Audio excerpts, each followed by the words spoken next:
Hey guys, it's Danny. Alrighty, today we're gonna look at the orchids that I received from you guys over the past few months. I didn't do a mail video yet because I really wanted to wait to gather as many letters as I possibly could so we can do a video, but I've kept everything and of course the lovely plants and orchids. You guys were just really amazing, so I cannot wait to show you what orchids are in my collection that you actually didn't see because I kept them from you.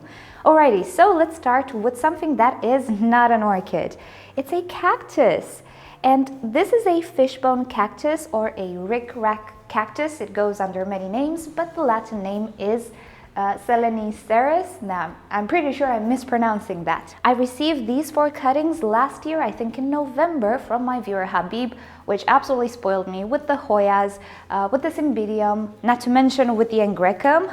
Look at this big boy. I have so many wonderful orchids and plants from Habib. I just cannot thank you enough if you're watching. Hope you're watching. So these are the 4 cuttings that she sent to me, and I've already potted them. And lo and behold, they've already started to branch, as you can see, all of them. Not to mention they do have roots in the pot, so they're established already. They were a little dehydrated when I received them, but they just hydrated immediately because they have aerial roots. Now this cactus produces a wonderful flower. I think it's fragrant as well, but of course it needs to be a little bit bigger than that.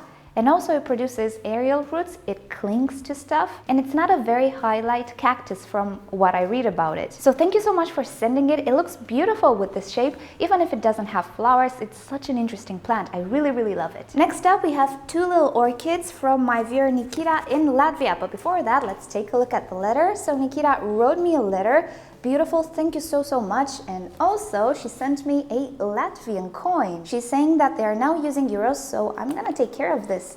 I'm not gonna actually remove it. This goes in my folder of memories. Thank you so much for writing to me, and I hope you're gonna like my videos from now on as well. And thank you so much for the little plants. I've already potted them. This is a keiki of a Dendrobium Nobile type. It's the Akatsuki. He's been in winter mode and he didn't grow just yet, but that is a Cattleya. It's a no ID Cattleya. I recently repotted it and I noticed she has 2 growing roots, so she's in full growth mode. I have no idea what it is. I cannot wait to see it bloom because, as you can see, she's a bifoliate. Looks a little bit like the Ivanagara, but it's not. It doesn't really look like that. So as far as I can tell, it's not the Ivanagara. I can only imagine. So interesting to see bifoliate Cattleyas, one, because you know they don't have the fluffy flowers, but they might also be a sort of a intergeneric with other species, which might be fragrant or might be not. I have no idea what this plant will be or the color or anything. So I'm really hoping it will grow fast and bloom and we'll all discover what it is. It's really exciting. When it comes to Cattleyas, I'm really excited to see what they are. Thank you so much, Nikita. That was so sweet of you to send me these orchids, these divisions and keikis. And also thank you for the coin. I shall keep it forever and ever. Alrighty, next up we have a blue letter coming all the way from Croatia. Almost showed you the sender, which I'm not. So let's open it and see what's inside. And this is quite the special one. Now, I never know if you guys want me to say your real names or anything in the videos, so sometimes I will not if you don't sign yourself as such. So I'm just gonna call my viewer Lady Orchid because this is how she signed the letter. My viewer has 3 lovely girls and they decided to draw something for me. So this is a drawing made by her 8-year-old daughter, and what a lovely display. Yep, you guessed it, it's a Vanda orchid right here and it looks beautiful. And yep, this is mommy taking care of the lovely Vanda. And in case you missed it, we have a little clue here. This is a dog. So the Vanda is absolutely beautiful. She did capture exactly the essence of the Vanda with the beautiful long roots and also the beautiful purple flowers. And this is a drawing made by her 5-year-old daughter, and yet again we can see orchids. Pretty easy to see that orchids did capture the imagination of your daughters and their lovely drawings. Thank you so much for thinking of me and for sending me these letters, and I really hope your daughters are watching because I would like to tell them that the drawings are beautiful. I really love them. Hi girls, and I hope you enjoy my videos from now on as well. Alrighty, now you remember a while back that I repotted a monster orchid, which was a Maxillaria tenuifolia, and I already told you that Roger here on YouTube sent it to me. Well, that orchid is residing right there where it receives really bright light. She's doing really nice. Didn't fully hydrate just yet, but the new growths look really nice. I'm pretty sure roots will come really fast, but there's also a letter with that orchid. So this is the letter from Roger. Really love this little print here, and it's a beautiful letter. And again, Roger, thank you so much for the wonderful Tenefolia. It is a huge plant. I don't have many specimens in my collection, and I'm really happy you decided, well, made the snap decision to send it my way. I'm really grateful. I cannot wait to see it in bloom. As you might know, I already owned a Tenefolia, but it never bloomed in, I don't know, 4 years, something of the sorts. It was really frustrating. Thank you so much, Roger. The orchid is doing quite well. As you can see, she is big, but she has been potted up and just enjoying the Mediterranean sun at the moment. Okay, next up, a letter from John in England. I believe I cannot show you the top part because it has some personal details. So sorry if I got your name wrong, but the envelope didn't have your name and this is your signature. So let me know down below if it's John. Now, John tells me a little bit more about SemiHydroponics and actually tells me with some details that what I use is actually a sort of semi-hydroponic setup. And indeed, I did describe it like that. I've never called it semi-hydroponic because popularly semi-hydroponic setups do not look like this, and I thought, well, it might confuse people a little bit. I didn't give it a name because, well, I don't think it deserves a name actually. It's the same thing as semi-hydroponics, but with the advantage that it has some benefits of traditional potting as well. So I don't know if it deserves to be called something. If it is a part of semi-hydroponics, then we can call it semi-hydroponics. I just prefer not to because I have a little thing about misleading names and stuff. I prefer to actually explain what it is or show you what it is in the most simple terms, just so everybody is on the same page and there is no confusion. But yes, I do admit I was really inspired by semi-hydroponics, and I've tried to eliminate whatever inconveniences that semi-hydroponics might pose in certain climates, such as the drying layer at the top due to my climate, and also because my greenhouse is not heated other than the use of my AC. I try to eliminate the water reservoir, try to make everything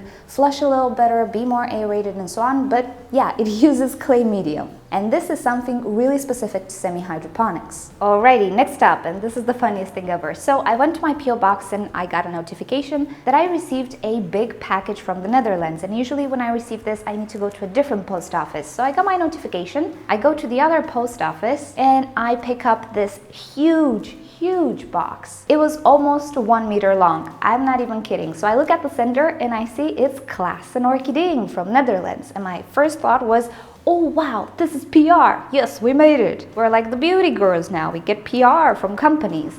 And then I reach home and I find an invoice with one orchid. So I thought, well, if this is PR, why did they put an invoice? And then it kind of hit me. No, it must be a viewer who actually purchased an orchid for me. And the invoice said, Dendrobium Purple Splash Nobile. It's actually a cross. They have a cross between the purple splash and the pink stripe, something of the sorts. I'll add it in the description. So I got really excited because it was a huge box. I opened it and this little guy was in the box.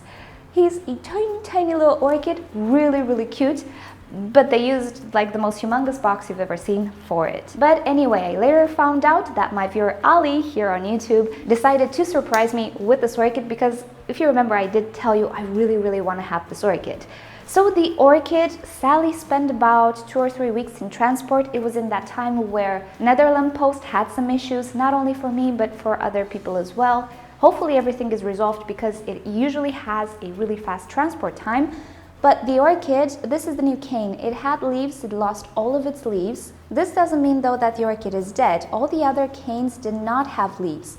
Remember I was telling you that evergreen dendrobiums don't seem very evergreen for me, and eventually they do lose leaves as well, maybe after a year or 2 or 3. Anyway, this is a small guy, but as you can see, all of the other canes, the mature canes, have flower spike remains. So he is definitely blooming size. He's just a miniature dendrobium. Isn't that sweet? So this is the purple Anobi, actually no, the Anobi purple splash, which I am so grateful for. Thank you so much, Ali. It's wonderful. But right now, I really hope he is okay. Now, the canes don't look all that bad. They're not very shriveled, but as you can see, they did suffer and they have this little bit of a yellow color. Now, they're not mushy. Oh, this one is mushy. This one is mushy too. This one is not. And this one is not, right? So These ones in the back, I'm not really sure if they made it. These ones in the front, they look good. The available eyes, I really don't know. It doesn't have roots, everything died. So yeah, transport was not kind to this orchid. I really hope it's gonna get better, but I think it's a hardy orchid. And at this point, because I felt the older bulbs, I think I will lose those ones, but I do have these ones in the front. And I'm hoping for an available eye. Come springtime and summertime, this orchid should take off. Thank you so much for sending it to me. I really hope it's gonna make it. It would just be such a shame to lose this orchid. I'll do whatever I can. But oh my goodness, thank you so much for sending this orchid to me. I really wanted to have this orchid. Okay, the next two orchids come from my viewer Priscilla, who actually last year sent me a whole bunch of other orchids. She sent me a whole bunch of callias last year, which are all doing very well except one. I did lose one. If you remember, it was the one who really didn't want to grow anything. But the others are doing quite spectacular. And also she sent me a bulb of this orchid. Now both of these are Bifrenarias, but they're different. Now the bulb didn't make it. And now she sent me a bigger division, so I'm really hoping. And let me tell you what Bifrenarias they are. So this one is a Bifrenaria. I'm not sure if you pronounce it Bifrenaria. I'm just going to say Bifrenaria because Latin, you know. Okay, so this is the Tyrianthina, and this is a Harrisoniae, which I think is the most popular one. It's the first one that I heard of. So Priscilla, let me show you how they are doing. The Tyrianthina, let's see, she has a new growth right here, which as you can see is developing. She does have a root, a viable root there that is feeding this pseudobulb, so she's doing quite well. And I'm pretty sure this new growth will do very well. It is actively growing, I can see it day by day. And the Harrisoniae, so far, not as much. She didn't really have good roots, but I do see down there a tiny new growth as well. I don't see it growing as vigorous as the other one, but the spring just begun, and this is their season actually to grow. These are warm growers, so it should be the season for them to grow right now. And I'm really happy because these orchids are supposed to be very nicely fragrant. So really happy to have them. Thank you once again for sending me another package. You are wonderful. And I hope I can do these guys justice. Let's see if I get the care right, because this is a new orchid for me. P.S. There was also a letter, but it's somewhere in my boxes. I didn't even have the time to go through all of my boxes and bags and all of that. So yeah, pretty much all my stuff are still in boxes and bags. Sorry about that, but thank you so much for writing to me. I know last time you didn't add a letter, and you said, oh, you should have added a letter. And thank you so much for writing to me. Alrighty, and the last package we're gonna see today comes all the way from the USA from my viewer Raylene. I cannot really show you all the letter because it has personal details, but look at this beautiful picture. I love it so much. I really do. I really want to make a painting with all of your drawings and letters. Alrighty, so Raylene sent me, you'll never guess, white decorative pots from the dollar store. Now, first of all, Raylene, that transport, oh my goodness, you absolutely didn't have to. Please don't ever do this again. I felt so bad when I looked at the transport price, but I want to make it up to you. I really appreciate these pots. I'm starting to use them. Now, these pots have a few holes, and Raylene actually put candle wax in one of them, and I'm using that pot. But yes, definitely I can cover up these little holes right here, and the pots are beautiful. They fit really nice with my bigger kind of medium-sized pots. I told you in a video that I have two types, ones that are more bulky and some that are slender. And with the bulky ones, I do have some issues with decorative pots. These are perfect. Thank you so much, Raylene. Again, I feel so bad about that transport price. These arrived super fast actually, so I think it was expedited shipping. No need for that. I feel really bad, you guys. Don't spend so much on me, please. But I appreciate it a lot. From the bottom of my heart, I do still have issues with finding white pots. When I clear up the stock from a flower shop, well, I'm in trouble because I need to wait for them to restock. And before we end this video, I do want to thank my supporters on OrchidNature.com. These are my recent supporters. Thank you guys so much. You're so generous. I really appreciate it. I really hope you will like my content and my videos further on. I do have plans to do a lot of things. I'm gonna start some new series. You're gonna see what I'm talking about soon. And hopefully you'll enjoy them within the next month. We're gonna start something new on my channel. So thank you guys so much once again for all your letters and orchids and plants and all of your donations. You are wonderful. I really appreciate it. And you really help sustain this hobby and my greenhouse and all of the things. Thank you so much. Alrighty guys, this is the video for today. Thank you for watching. If you've enjoyed it, please give it a thumbs up. If you hated it, give it a thumbs down. subscribe to my channel for daily orchids and plants videos, and don't forget to turn on notifications so you never miss a video. And with that said, I'll see you guys tomorrow. Bye!